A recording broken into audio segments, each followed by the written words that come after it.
स्त्री ज्ञानराजा सुपात्र तया आठविता महा बघा सकाळ सकाळ दारात बगळे उडाली.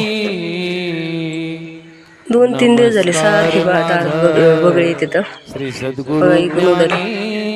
ज्ञानेश्वरासी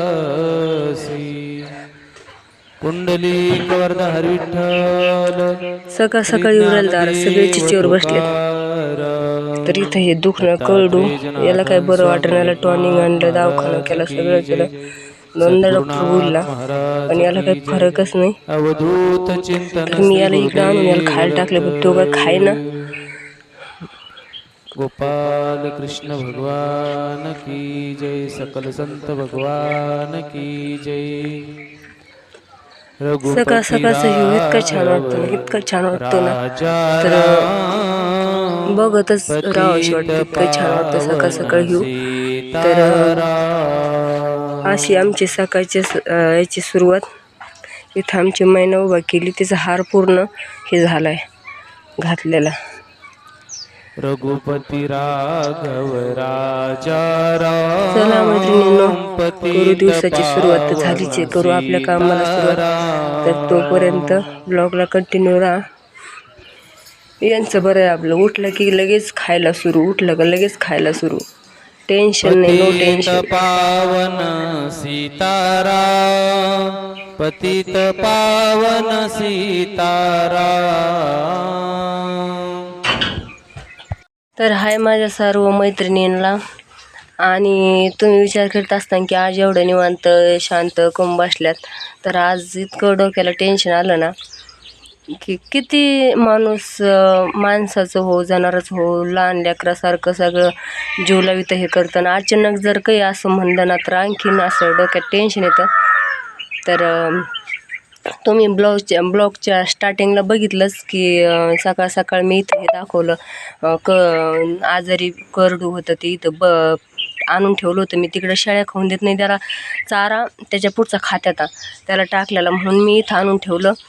तर आत्ता म्हणजे 9-9:30च्या दरम्यान मी त्याला दूध पाजलं आणि त्याचं अचानकच हे झालं,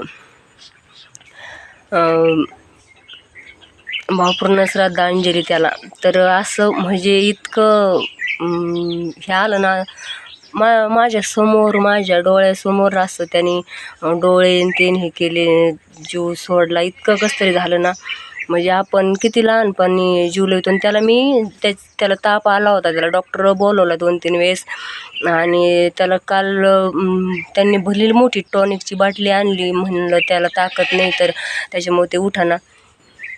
आणि त्याला रोज मी वालीस पेंड अशी थोडी एकत्र करून घास घालत होते त्याला रोजचा, आणि बळच त्याला खाऊ घालायचे. रोजचा माझा अर्धा-पाऊण तास त्याच्यात जायचा, तरी मी त्याला खाऊ घातल्याशिवाय जात नव्हते रानात. आणि आज सकाळी अचानक असं झाल्यामुळे ना, तर काम तर आवरायला उशीर झालाच, इतकं टाईम झाला ना काम आवरायला. आणि असं उठावं पण वाटाना त्याच्यापासून. आणि म्हणजे पूर्ण घांगवल्यावरच झालं माणूस. किती माणूस असू, लेकरू असू, शेरडं करडू असू, किंवा जनावराचं गाईची कारड बिरड असू, काही जरी असलं तरी माणूस त्याला मायेने प्रेमानेच लहानचं मोठं करतं. आणि अचानक असं व्हायचं म्हणलं ना, इतकं हे होतं. लेकरासारखीच जीव लावलेला असतो ना त्याला आपण. आणि त्याच्यामुळे इतका आज काम आवरायला उशीर झाला. आता वाजले 10. लय भुणगे डोक्यात, असं डोक्यात काही असलं ना तर कामं सुधरत नाही, आवरतच नाही. तर म्हणलं चला परत उद्या ती कमेंट येणारच आहे की ते दुखत होतं त्या कार्डाचं, बरं आहे का, काय झालं त्याला, नीट झालं का. तर त्याच्यापेक्षा आजच आपण सांगून टाकू की ते गेलं तर काय करणार आहे त्याला. आता त्याचं जीवनच तेवढं असेल.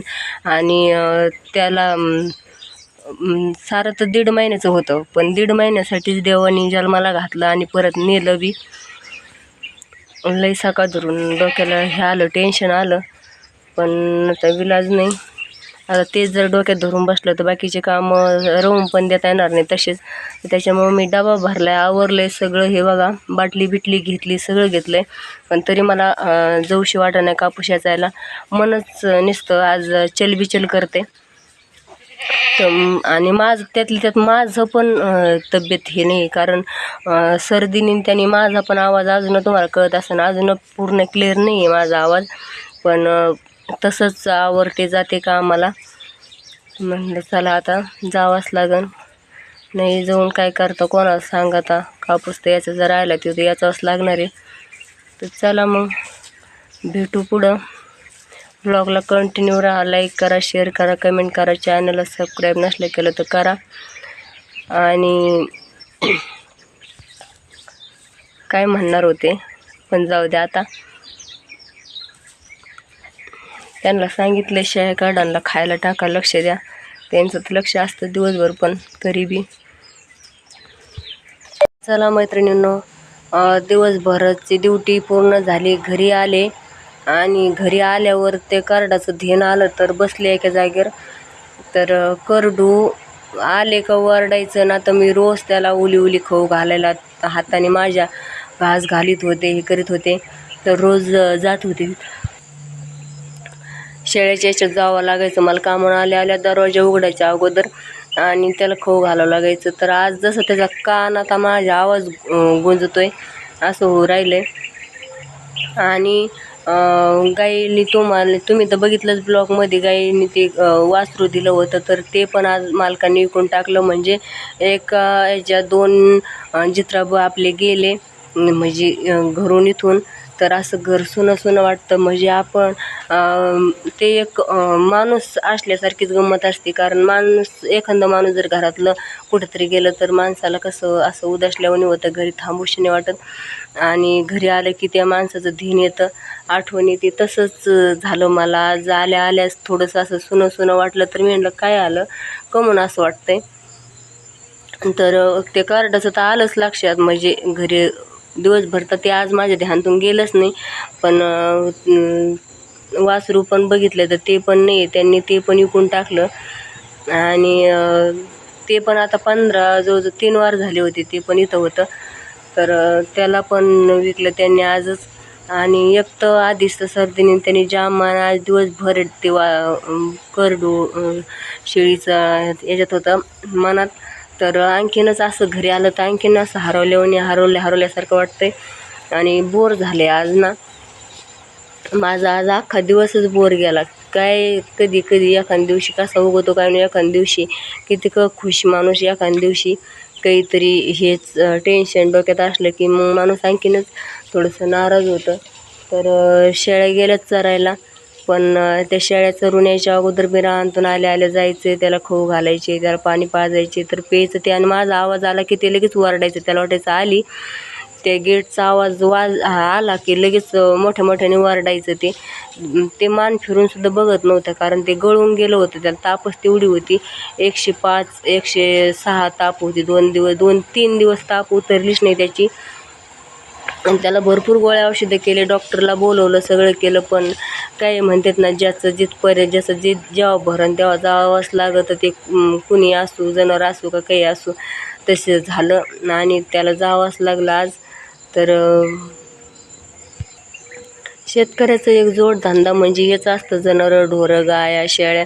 आणि अशी काही नुकसान झाली ना तर लय टेन्शन येतं. एवढं सकाळी उठल्यापासून पळायचं, काम करायचं आणि संध्याकाळी म्हणजे असं कधीतरी असं ऐकायला भेटलं का आणखीनच टेन्शन येतं डोक्यात. पण आता काय करणार आहे, त्याला नाईलाज असतो काही गोष्टीला, आहे का नाही. त्याच्यामुळं आता काय म्हणतात जे आहे ते समाधान राहायचं. पण त्याचा जीव किती दिवस आलं ते 1.5 महिन्याच झाला होता जन्माला आलेलं. त्याने कितीक बघितलं जग. म्हणतात ना, मनुष्य जन्मात आले तर जग बघून घ्या. त्याने काय बघितलं 1.5 महिन्यात, लगेच त्याला जावं पण लागलं. तर असं जीवन आहे माणसाचं. म्हणजे मुक्या चित्राबाचं पण माणसाचं पण सारखंच आहे. आणि माणसाला थोडंसं जरी काही झालं, मला इथं बोट कापलं काल गवत घेता तर दिवसभर तकलीफ झाली. दिवसभर बोट दुखलं, कापूस असताना आला. तेव्हा मी अजून हाताने धुतले. तसेच दाखवू राहिले तुम्हाला. म्हणजे बसले मी तसेच आले आणि तसेच बसले, हातपाय नाही धुतले अजून. तर एवढी तकलीफ झाली आणि त्याचं तर 2-3 दिवसापासून दुखत होतं. पावतं नव्हतं त्याची परिस्थिती, त्याचं ते झोपायचं, वरडायचं ना, ते असं पावतं नव्हतं. असं वाटायचं देव काय याची सत्व घेऊन राहिला, किती याला त्रास होतोय. पण ते बी काहीतरी म्हणतात ना, काही भोग भोगायचे असले तरच जन्माला घालतो देव, तसंच असते आणि त्याचे काही भोग ते भोगले त्याने आणि गेलं. पण आपल्याला चुरचूर लागली, आपल्यातून गेलं तर.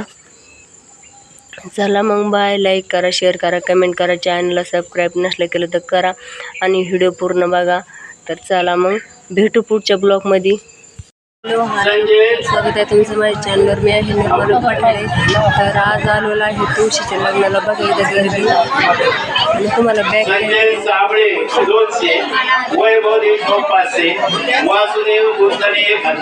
रांगोळी किती छान आहे, तुम्हाला बॅक कॅमेऱ्याने दाखवते. शरद बोलते नामदेव डमादूर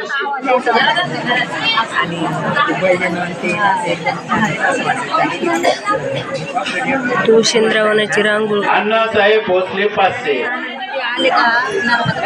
इकडे जेवणाचं काम चालू आहे.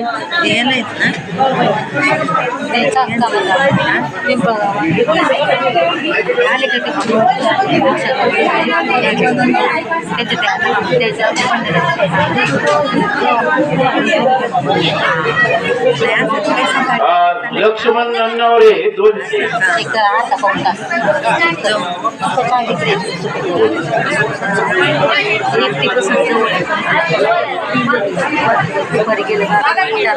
लक्ष्मण मार्कड 500.